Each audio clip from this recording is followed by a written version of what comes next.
Good morning dear students. मैं Afsar Mishra, assistant professor BEd संकाय Sant Tulsidas PG college Kadipur Sultanpur. Dear students, आज हम अपनी यूट्यूब वीडियो की कड़ी में इवेल्युएशन ऑफ वुड्स डिस्पैच 1854 अथवा मेरिट्स एंड डिमेरिट्स कहने का तात्पर्य वुड्स के घोषणा पत्र का मूल्यांकन अथवा गुण दोष के विषय में चर्चा पर चर्चा करेंगे। इस वीडियो में आज हम सिर्फ वुड के गुण के विषय में इन बिंदुओं के माध्यम से चर्चा करेंगे। बच्चों, कोई भी व्यवस्था हो, प्रक्रिया हो, कार्य हो, उसका मूल्यांकन तत्कालीन परिस्थितियों, आवश्यकताओं, भविष्य की आकांक्षाओं और संभावनाओं के आधार पर किया जाता है।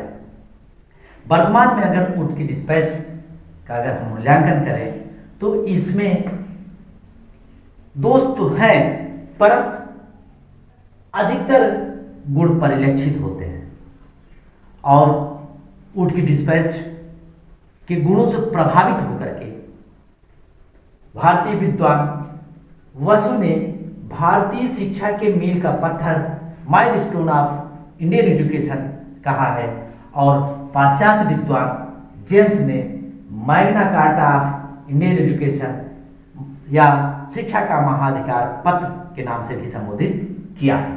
तो स्वाभाविक सी बात है कि वुड के डिस्पैच में काफी गुण विद्यमान थे, जिसको पॉइंट वाइज हम सर्वप्रथम शिक्षा का उत्तरदायित्व सरकार है। कहने का तात्पर्य, माना कि प्राचीन काल, बौद्ध काल, मध्यकाल में शिक्षा का उत्तरदायित्व कभी व्यक्तिगत, कभी मठों और संघों और कभी मुस्लिम बादशाहों द्वारा उसका उत्तरदायित्व संभाला जा रहा था, परंतु पूर्णतः सरकार द्वारा शिक्षा के उत्तरदायित्व का कार्य वुड की डिस्पैच से ही होता है। इसके पहले अगर हम देखें तो अंग्रेजी काल में भी शिक्षा का पूर्णतः उत्तरदायित्व ब्रिटिश गवर्नमेंट द्वारा नहीं निभाया गया था। कहने का तात्पर्य, वुड के डिस्पैच का सबसे अच्छा एक गुण ये था, शिक्षा का उत्तरदायित्व अब ब्रिटिश सरकार द्वारा निर्वहन किया जाएगा। कहने का तात्पर्य, उसका क्रियान्वयन, शिक्षा नीति का निर्माण आज सब कार्य कंपनी सरकार द्वारा किया जाएगा, जो वुड के डिस्पैच का एक गुण कह सकते हैं। दूसरा पॉइंट है शिक्षा विभाग की स्थापना। कोई भी कार्य हो, वो अपने उद्देश्य को तभी प्राप्त कर सकता है जब उसको एक निश्चित संस्थाओं द्वारा, निश्चित व्यक्तियों द्वारा कार्यान्वित किया जाए। वुड की डिस्पैच में अभी तक जो भारत में शिक्षा विभाग की अलग कोई स्थापना नहीं की गई थी, वुड की डिस्पैच द्वारा इस प्रकार की व्यवस्था की गई कि भारत में सभी प्रांतों में शिक्षा विभाग की स्थापना की जाएगी और उसको सफल संचालित करने के लिए शिक्षा निदेशक, उप संचालक, निरीक्षक, क्लर्क आदि की नियुक्ति की जाएगी, जो कि वुड की डिस्पैच का एक अच्छाई कहें या गुण कहें। नेक्स्ट पॉइंट के अंतर्गत सहायता अनुदान प्रणाली का शुभारंभ। माना कि धनाढ्य व्यक्तियों, सम्रांत व्यक्तियों, कभी कभी कुछ शासकों द्वारा वित्त पोषण किया जाता था, परंतु सहायता अनुदान प्रणाली का शुभारंभ, ग्रांट इन एड सिस्टम की शुरुआत वुड की डिस्पैच द्वारा ही किया जाता है। अर्थात शैक्षणिक संस्थाओं को अब सहायता अनुदान दिया जाएगा। वुड की डिस्पैच का ये भी गुण था। नेक्स्ट पॉइंट, निर्धन छात्रों को छात्रवृत्तियां प्रदान करने का प्रावधान। अभी तक अगर देखा जाए, अंग्रेजों द्वारा भारत में सिर्फ उच्च वर्गों या सम्रांत व्यक्तियों की ही शिक्षा की व्यवस्था की गई थी। निर्धन छात्रों को अंग्रेजों से अपेक्षा ही नहीं की गई थी कि वो निर्धन जन या निर्धन व्यक्तियों के लिए शिक्षा की व्यवस्था करेंगे, लेकिन वुड की डिस्पैच में शिक्षा की व्यवस्था के साथ साथ छात्रवृत्तियों का प्रावधान करने का विधान था। एक वुड की डिस्पैच का एक गुण था। नेक्स्ट पॉइंट है मनोवैज्ञानिक स्तर पर शिक्षा का संगठन। डियर स्टूडेंट्स, अभी तक आप देखे होंगे प्राचीन काल, मध्यकाल या इसके विवरण पत्र के पहले या इसकी घोषणा के पहले भारत में सिर्फ शिक्षा को दो स्तरों में विभाजित किया गया था। एक था प्राथमिक, दूसरा था उच्च। परंतु उठ के डिस्पैच में बालकों के मानसिक स्तर को देखते हुए शिक्षा स्तर का संगठन किया गया था, अर्थात शिक्षा को 4 स्तरों में विभाजित किया गया था। प्राथमिक, उच्च प्राथमिक या मिडिल, हाई स्कूल और उच्च शिक्षा। कहने का तात्पर्य उनकी आयु के अनुसार या उनके मनो स्तर के अनुसार शिक्षा का संगठन किया गया था। नेक्स्ट पॉइंट है क्रमबद्ध विद्यालयों की स्थापना। माना कि मैकाले के विवरण के पश्चात लोक शिक्षा समिति द्वारा, जो बंगाल की लोक शिक्षा समिति या जन शिक्षा समिति, उसके द्वारा अनेक पाश्चात्य शैक्षिक संस्थान या अंग्रेजी विद्यालयों की स्थापना की गई थी। परंतु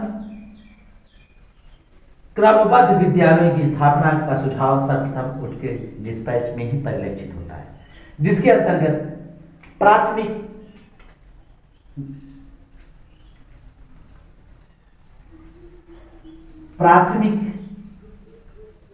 मिडिल,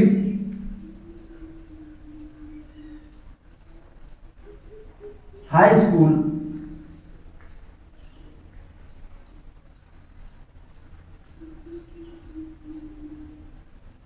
महाविद्यालय,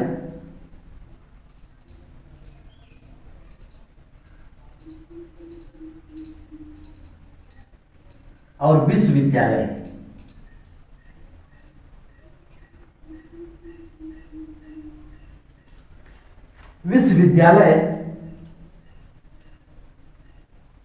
की स्थापना पर बल दिया गया था, जिसे प्राथमिक, मिडिल और हाई स्कूल, महाविद्यालय, विश्वविद्यालय की स्थापना पर बल दिया गया था। एक प्रकार से अगर देखा जाए तो क्रमबद्ध विद्यालयों की स्थापना का विवरण उठ के डिस्पैच में ही प्राप्त होता है, जो उठ के डिस्पैच का एक गुण था। नेक्स्ट पॉइंट भारतीयों के नैतिक एवं चारित्रिक विकास पर। भारतीयों के नैतिक एवं चारित्रिक विकास पर बल उठ के डिस्पैच का एक अच्छाई थी। इसका उद्देश्य अंग्रेज जो भी निर्धारित किए हों, परंतु नैतिक, चारित्रिक, मानसिक आदि के विकास द्वारा भारतीयों की उन्नति हुई, जिससे भारतीय नैतिक, चारित्रिक, धार्मिक, मानसिक, भौतिक आदि विकास करके अपने लक्ष्य को प्राप्त कर सकते हैं। एक प्रकार से देखा जाए भारतीय नैतिक एवं चारित्रिक विकास उठ के डिस्पैच का एक गुण था। नेक्स्ट पॉइंट है पाश्चात्य ज्ञान विज्ञान की ज्ञान पर।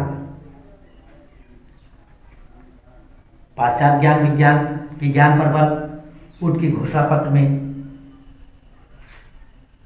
प्रबलतम रूप से कहा गया था कि हम उस शिक्षा का विकास देखना चाहते हैं, अर्थात यूरोपीय ज्ञान विज्ञान पर हम सर्वाधिक बल देते हैं। कहने का तात्पर्य अनजाने में ही पाश्चात्य ज्ञान विज्ञान के बल दिए जाने के कारण भारतीयों का पाश्चात्य ज्ञान विज्ञान से परिचय हुआ, पाश्चात्य देशों की संस्कृति का ज्ञान हुआ, पाश्चात्य देशों के लोगों से संपर्क स्थापित हुआ और बाद में चल करके यही पाश्चात्य ज्ञान विज्ञान या चेतना के द्वारा भारतीय अपने कार्य को पूर्ण करने में सफल हुए। ये कहे एक प्रकार से उनको राष्ट्रीय भावना का विकास पाश्चात्य ज्ञान विज्ञान के माध्यम से ही हुआ, जो उनकी डिस्पैच का एक गुण था।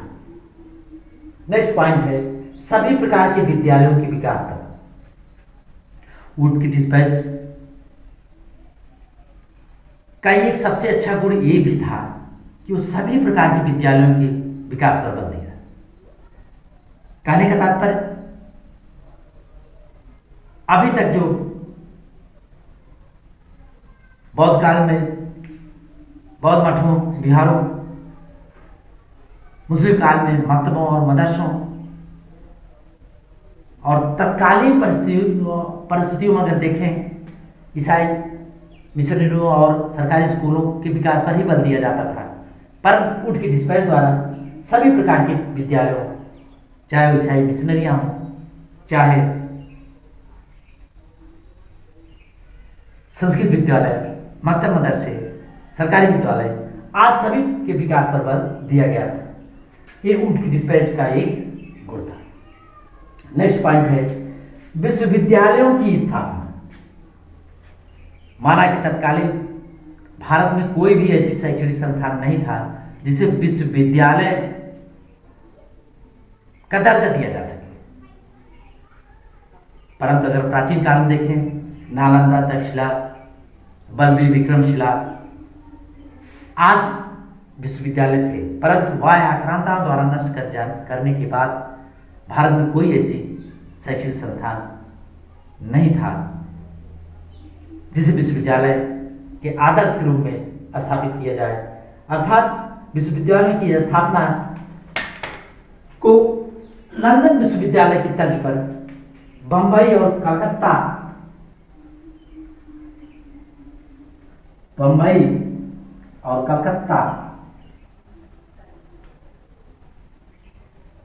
विश्वविद्यालय की स्थापना की जाती है। कुछ समय पश्चात मद्रास, इलाहाबाद, पटना, मैसूर आदि स्थानों पर भी विश्वविद्यालयों की स्थापना की गई। नेक्स्ट पॉइंट है निस्यंदन सिद्धांत की समाप्ति, जन शिक्षा पर बल।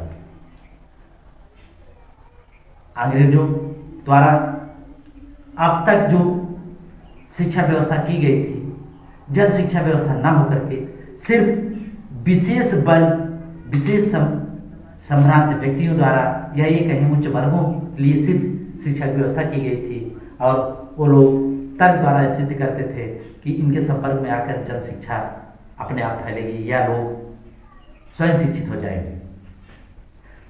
जो एक प्रकार से देखा जाए भारत में लोगों को दो वर्गों में विभाजित करने का उद्देश्य था, एक उच्च वर्ग और एक निम्न वर्ग, एक शिक्षित एक अशिक्षित। इस ब्लैक स्पॉट को वुड्स की डिस्पैच द्वारा समाप्ति की जाती है और जन शिक्षा पर बल दिया जाता है। ये वुड की डिस्पैच का एक गुण था। नेक्स्ट पॉइंट है स्त्री शिक्षा पर बल। सरकारी तौर पर अगर देखा जाए किसी भी समय में स्त्री शिक्षा की कोई व्यवस्था नहीं हुई थी। इस आधी शिक्षा या आधी आबादी की शिक्षा पर अगर सरकारी व्यवस्था अगर देखें तो सर्वप्रथम ये वुड की डिस्पैच में ही परिलक्षित होता है। वुड की डिस्पैच द्वारा ही सर्वप्रथम बालिका विद्यालय, महिला विद्यालयों की स्थापना की जाती है और उनको विशेष संरक्षण और प्रसार किया जाता है। अर्थात स्त्री शिक्षा पर सर्वप्रथम बल वुड की डिस्पैच द्वारा ही दिया गया, जो कि वुड की डिस्पैच का एक सबसे अच्छा गुण। नेक्स्ट पॉइंट है मुस्लिम शिक्षा पर जो थोपा।